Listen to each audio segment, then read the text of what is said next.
Okay, let's move on. Dr. Chuck, next topic. We're going to talk about some advice to parents raising young athletes. I am in the current stage of raising young athletes. I got a 15-year-old hockey player and a 13-year-old that plays kind of high-level travel basketball, baseball, football. So I'm in the middle of it, and I'm loving every minute. You've been through that yourself, haven't you? You know, Steve, I all three of my kids were athletes and went all through grade school, high school, even became college athletes. And I have to tell you, it was really a fun and anxious time. And I'll be honest with you, as a parent of older grown children now, I miss it dearly. And I get so many questions from friends on the approach. You know, when to be the coach, when to be the parent, when to encourage the athlete. And I think we're all looking for advice. And I think our next guest is somebody who's authored several materials about this and really has some great perspectives. Yes, there's a new article on our website, Sports Medicine Weekly, titled Advice to Parents Raising Young Athletes, 3 Lessons from a Former Collegiate Athlete, Coach, and Parent. That's our next guest. His name is Will Haskel, Director of Business Development at Ivy Rehab Physical Therapy. And Will opened and managed 3 sports performance centers, including a brief stint as the head strength and conditioning coach for the Chicago Sky, a former Division I NCAA athlete. So, Will, how are you this morning? Doing great, Steve. Great to be back, guys. Well, it's great. Thanks for getting up early with us. You know, as we're getting into springtime and coaches are ramping up, and most of the coaches we're talking about really are the parent coach, you know, whether it be soccer or Little League or coming out of the basketball season. What's your perspectives? Obviously, you've had a wealth of experiences as obviously an NCAA collegiate athlete and also now serving as a coach and parent. Yeah, absolutely. So, you know, there's a lot of interesting things that, go into all of this. And the most important thing is that there's no one-size-fits-all. Actually, after I wrote the Sports Medicine Weekly, article, I received tons of feedback. I even got parents from Alaska. I had a coach from North Carolina, Florida, Texas, all reach out to me. And, you know, a lot of the conversations that we had, you know, centered around the article, all had different results. So, you know, my advice to parents on a simple level is just be mindful for your kids and understand that there are going to be times where they need a day off. There are times where you can be a little bit more, adventurous and trying to get them outside, trying to get them playing, and trying to get them more activity. You know, but at the same time, we also have to understand that our kids aren't little adults. And sometimes it's very difficult. I always laugh. I used to have a 13-year-old kid that I used to work with in sports performance. 13 years old, he was 6'7", wow, and 245 pounds. You know, and I'm about 6'5", 6'6", 300. And it was just I had to remind myself as I'm looking up at this, you know, giant person that behind the wheel was a 13-year-old kid. So many times I try and keep it as simple with parents as I possibly can. Just remember that, you know, despite how athletic they might be or how gifted they might be, they're still a kid pulling those strings, and there's still a kid behind the wheel, and we have to take that into consideration. You know, and the other thing too, Will, which, you know, I would say from my experience in coaching my own kids and other kids, you know, there is such a different degree of maturation. You know, you have some kids, like you say, that at a relatively young age, both mentally, their body may be significantly matured, and others who are, quote, late bloomers. And trying to meld those different bodies and different personalities in a team, and certainly as a coach, that's a tough meld. Some parents really worry about that. Can you give us insight or some of the thoughts you have on that? Well, you know, when we see that in professional sports, I mean, how many times do we see athletes, even professional athletes, making millions of dollars, get in trouble on Instagram, they get in trouble on Twitter, they get in trouble on Facebook, they say something that they don't mean. There's still a maturation process, even though they're a 21-year-old all-star Pro Bowl cornerback.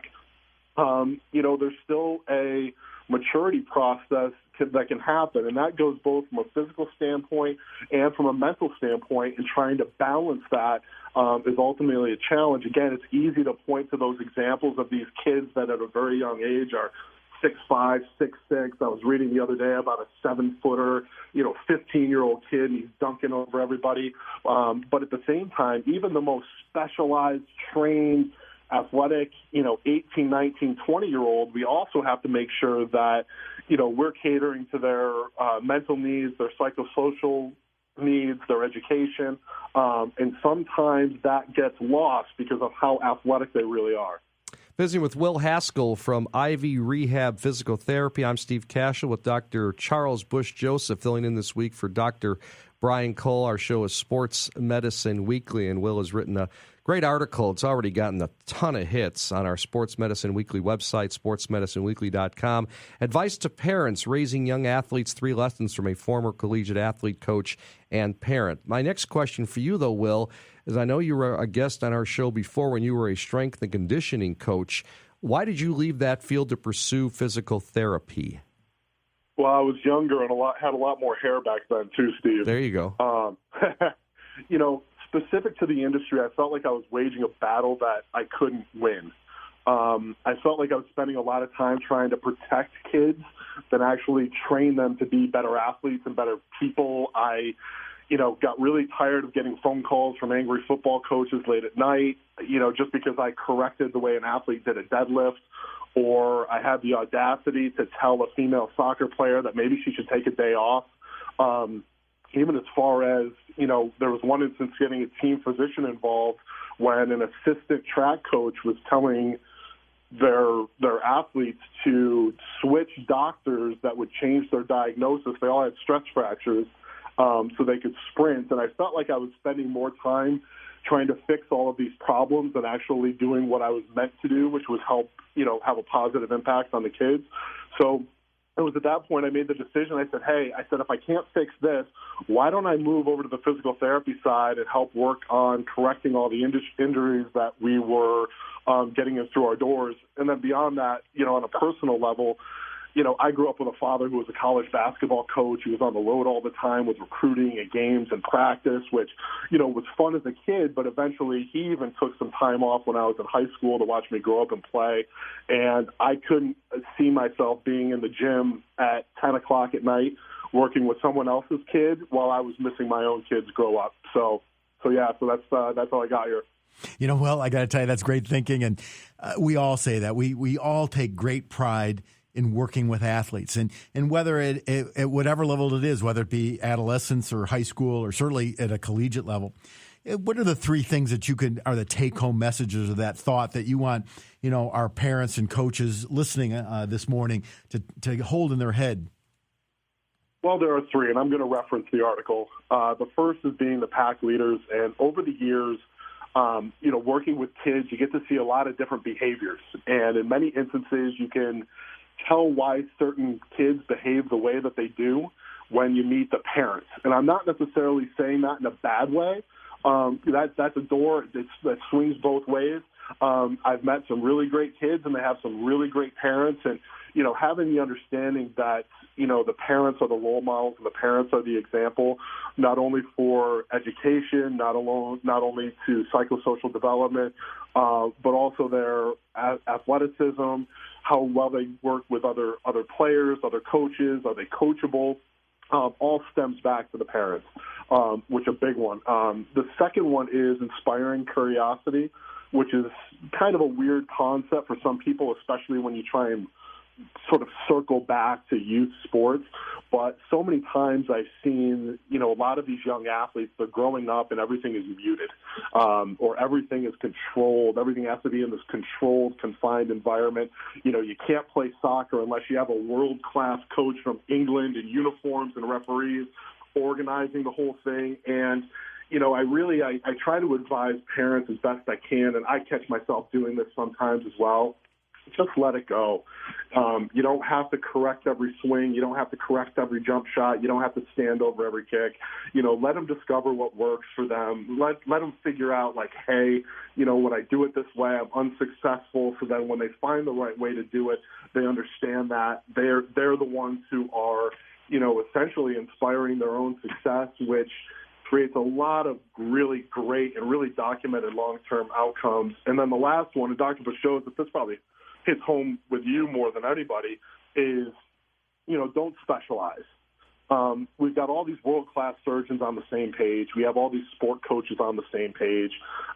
Yet we're seeing 10-year-olds that are going to play 160 baseball games this summer, We're seeing 8-year-old female soccer players on the elite team that are going to play soccer 12 months a year. I got to listen to Dr. James Andrews at the Midwest Orthopedic Sports Medicine Summit talk about the increased competition and how it's led to an increase of orthopedic injuries. And you guys have all that data, and it's irrefutable. And, you know, lastly, what a lot of parents, I think, forget is the mental health aspect of our children. There's a really great book out by Kate Sagan titled What Made Maddie Run. Really phenomenal story. And there are more of these stories that are starting to come out about these younger generations that struggle with perfection, athletics, how social media plays into their mental health, the pressure to succeed. And we're starting to see even more of this data come out. I mentioned the participation trophy generation in my article as well, where even now we've seen recent studies where alcoholism in women in their early 30s, or that elder millennial generation, has gone up as much as 84%. So we're seeing like substance abuse.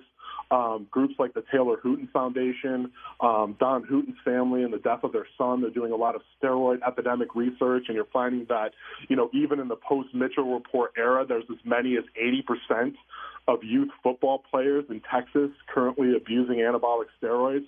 So, you know, the point is that in all this, and I always say this and try to summarize this and boil it down as quickly and simply as I can, you know, at the end of the day, who's calling the shots? It's mom and dad. And I think Neil deGrasse Tyson said this the best. He said, look, he goes, the kids are going to be fine. He said, fix the adults. He goes, if you fix the adults, everything is going to work itself out, and the kids are going to be fine. You know, Will, I'm going to add on to that one point as we wrap up here. You know, I think the word you can summarize almost what you said of your three topics is just perspective.